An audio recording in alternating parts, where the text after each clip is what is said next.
Recent గానే మనకి CM Revanth Reddy గారు సీఎంగా అవ్వడం జరిగింది. సో, ఎన్నికైనప్పటి నుంచి తను 6 గ్యారంటీ పథకాల పత్రంగా ఒకటి విడుదల చేశారు. 6 గ్యారంటీలు ఒకటే పత్రంలో. దాని లాస్ట్ డేట్ వచ్చేసి మనకి జనవరి 6 అని పెట్టారు. సో, ఆ తక్కువ సమయంలో ప్రజలకు ఏ విధంగా సహాయపడుతుంది? ఒకటేంటంటే అండి, తెలంగాణ ప్రజల మటికి మంచి మార్పును కోరుకున్నారు. ఇదైతే నేను చెప్తాను. నేను పక్కా టీఆర్ఎస్ కేసాను నేను గత 2 సంవత్సరాలు 2 టర్మ్స్ కూడా. ఈ టర్మ్ మటికి నేను పక్కా గెలిసిందని చెప్పట్లేదు కానీ నేను ఒక 4 మంత్ బ్యాక్ కూడా నేను చెప్పాను రేవంత్ రెడ్డి వస్తారని. ఈ రేవంత్ రెడ్డి గారి పరిపాలన అయితే అడ్మినిస్ట్రేషన్ బాగుంటుందండి.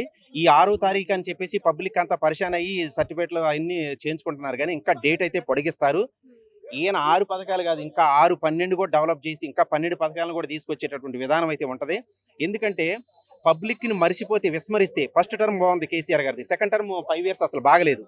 ఎప్పుడైతే పబ్లిక్‌ని పరిపాలన గనక పక్కన పెడితే ఓడిస్తారో బాగా తెలుసుకున్నటువంటి వ్యక్తి రేవంత్ రెడ్డి గారు. పరిపాలన మటుకి ఎక్స్ట్రార్డినరీగా ఉంటది. ఫ్యూచర్‌లో ఇంకా బాగుంటదండి. అంటే ఇట్లా ఉచిత బస్సులు, ఉచిత పథకాలు పెట్టడం ద్వారా మరి నష్టం అనేది జరగదా రాష్ట్రానికి? మెయిన్ ఏంటంటే కరెక్ట్ చెప్పారు. ఇప్పుడు ఉచిత పథకాలు పబ్లిక్‌కి ఇయ్యకపోయినా కానీ కోటాను కోట్లు దోసుకు తింటున్నారు ఈ పొలిటికల్ లీడర్స్. అవునా కదండి. ఉచితం అంటే ఇప్పుడు వచ్చింది ఓకే.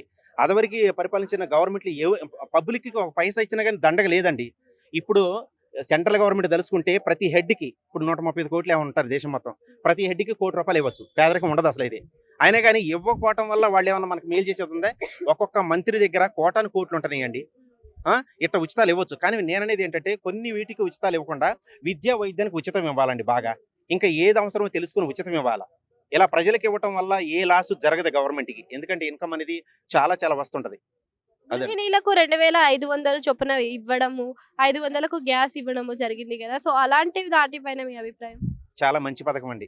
లేడీస్‌ని ఎంకరేజ్ చేస్తూ ఉండాలా. లేడీస్‌కి ఇచ్చే పథకాలు వృధా కాదు. అలాగనే జెంట్స్‌ని కూడా గౌరవించి ఉద్యోగాలు కూడా పరిపూర్ణంగా ఉద్యోగాలు కూడా భర్తీ చేస్తూ అడ్మినిస్ట్రేషన్ శాంతి, సుస్థిరత పాలన అందించే గవర్నమెంట్ ఏదైనా ఉంటే అది నెక్స్ట్ కొనసాగుతూ ఉంటది. ఎప్పుడైతే గవర్నమెంట్ పరిపాలన సుస్థిర పరిపాలన అందించరో ఆ గవర్నమెంట్ అనేది కుప్పకూలిపోవడం అనేది పర్ఫెక్ట్ జరుగుతుంది. అలానే జరిగింది. కేసీఆర్ పరిపాలన కూడా అలానే జరిగింది కాబట్టి సెకండ్ టర్మ్ బాలేదు కాబట్టి పడగొట్టారు. రేవంత్ రెడ్డిని గెలిపించారండి. చేయూత పథకాల కింద మనకి రైతు భరోసా ఏదైతే ఉందో, రైతు బంధు ఆ 2 పథకాలను కూడా ఇక్కడ మళ్ళీ వెల్లడించారు. సో, ఆ పథకాలలో భాగంగానే తెల్ల కార్డు ఉన్న వారికే పథకం అందుతుంది అన్నారు. మరి చాలా మందికి దాని అవగాహన కూడా సరిగ్గా ఉండదు. మరి ఎలా సాధ్యమవుతుంది? మెయిన్ ఏంటంటే మేడం, జై జవాన్ జై కిసాన్ అన్నారు. దేశంలో రక్షక వ్యవస్థ జవాన్లు మంచిగా ఉంటేనే మనం రక్షణగా ఉంటాం. అట్నే అన్నం పెట్టి అన్నదాత రైతన్న కూడా పర్ఫెక్ట్గా ఉంటేనే మనం ఉంటాం. వీళ్ళకిచ్చే పథకాలు ఎప్పుడు వృధా కాదండి. అవి కంపల్సరీగా ఇంప్లిమెంట్ చేయాల్సిన బాధ్యత గవర్నమెంట్‌కి ఉంది. ఇంకా వినూత్నమైనటువంటి ప్రోగ్రాంలు ఇంకా కండక్ట్ చేయాలని చెప్పేసి మనస్ఫూర్తిగా నేను కోరుతున్నాను. అదండి. తెల్ల కార్డుల మీద కొత్త రూల్స్ పెట్టారు కదా! సో, జనాన్ని వీటిని ఎలా చూడబోతున్నారు? తెల్ల కార్డులే కాదండి. ఇంకా తెల్ల కార్డు కాకుండా ఇప్పుడు ఎవరైతే వెనకబడి ఉంటారో, ఆర్థికంగా వెనకబడినటువంటి ప్రతి వర్గానికి కూడా ఈ పథకాలు ఇంప్లిమెంట్ చేయటం అనేది న్యాయమైనటువంటి అంశం అండి నేనైతే భావించేది. ఎందుకంటే తెల్ల కార్డు అని కాదు. చాలామంది ధనిక వర్గాల్లో ఉండి కూడా ఆ! వాళ్ళు లేనోళ్ళు కూడా చాలా మంది ఆర్థికంగా ఎవరైతే వెనకబడి ఉన్నారో వాళ్ళకి అందాలి ఈ పథకాలనేవి. ఏవండి, ఈ అది పథకాలు ఇస్తే శ్రీలంక అవుతుంది అంటున్నారుగా. మీరు మాట్లాడండి. మీరు మాట్లాడండి. ఇలా ఉచిత పథకాలు ఇచ్చినందుకే ఆంధ్రప్రదేశ్‌లో ప్రజలు సోమరిపోతులు అవుతున్నారు అన్నారు. అదే మళ్ళీ ఇక్కడ కూడా ఇంప్లిమెంట్ అవుతుంది. ఇక్కడ కూడా ప్రజలు సోమరిపోతులు అవ్వే ఛాన్స్ ఉందా మరి? కాదండి. అస్సలు కాదు. ఎందుకంటే ఉచితాలంటే ఏం ఉచితాలు ఇస్తున్నారండి? ఉచితాలు ఇవ్వకపోయినా గానీ గవర్నమెంట్ చాలా దోచేస్తుందండి చాలా మంది. ఇప్పుడు మినిస్టర్ ఒక్కసారి ఎమ్మెల్యే అయిండంటే ఒక్కసారి 5 ఇయర్స్ ఎమ్మెల్యే అయిండంటే వాడు వెనకాల కోటాను కోట్లు ఉంటున్నాయి. ఎన్ని భూములు, ల్యాండ్స్, తర్వాత మనీ అన్నీ ఆళ్ళు దోచేసుకుంటున్నారు కదా! ఈ సామాన్యమైనటువంటి పబ్లిక్‌కి అండి ఉచితం అంటే ఎవడికో ఉన్నోడికి పెట్టొద్దండి.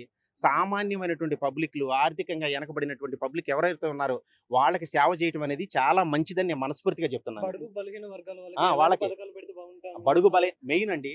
ఇప్పుడు సామాన్యుడు కూడా మంచిగా చదువుకోవాలంటే ఎడ్యుకేషన్. గవర్నమెంట్ స్కూల్‌లు 900 స్కూల్‌లు బంద్ చేశారండి టీఆర్ఎస్ వచ్చిన తర్వాత.